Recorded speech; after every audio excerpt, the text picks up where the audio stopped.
Joined by head coach Stephanie Flamini of Guilford College women's basketball. They were picked number 6 in this year's preseason poll. Coach, you graduated 3 of your starters from last year, but you've got 2 back this season, including 1 all-conference player and a little bit of a do-everything type of player for you in Anise Weatherly. Talk a little bit about her and Lauren Ramsey as your returning starters, as well as any other returning players coming back to your roster. Yeah, well, I think we have a solid group. I know we only have 2 starters returning, but obviously Anise was a standout player for us last year, and she continues to grow in that role. And then Lauren really started to play well in January. Like most freshmen, they get comfortable by January, and she really developed well for us by the end of the season.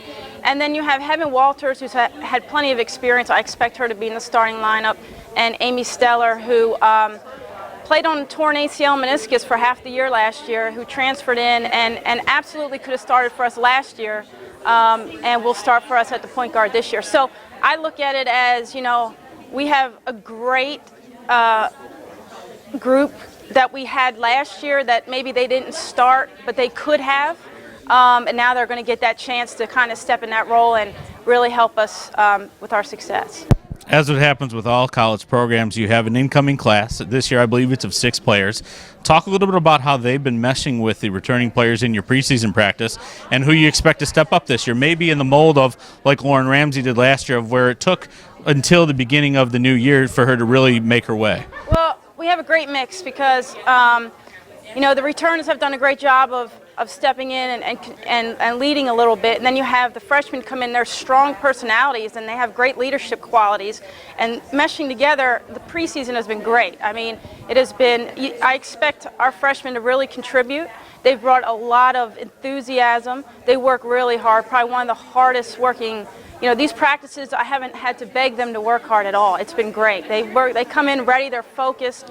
And if you look at these freshmen, in the classroom, they're like that as well, which I noticed, that they're really about learning and about getting to know things, and making sure they get better at it. And that's what they're doing in basketball. They've definitely put that into the basketball world, and they have worked really hard, and they're all about learning and all about giving a great effort. And so it's really done well as a whole, helped everyone work very hard. In the preseason, it's been great. Having a young class that gets it like that already is just invaluable in the ODAC. And if you take a look at the league this year, the parity is immense. We had teams that have improved by 10 and 17 games from the previous year, 10 and 7 games from the previous year, 12 all-conference players back. 4 teams have received first-place votes in the poll this year.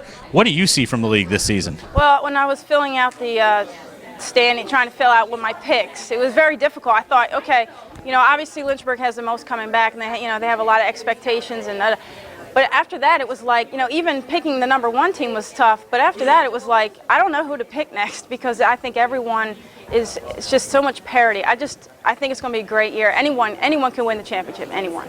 Well, Coach, I want to thank you for joining me today, and good luck this season. Thank you.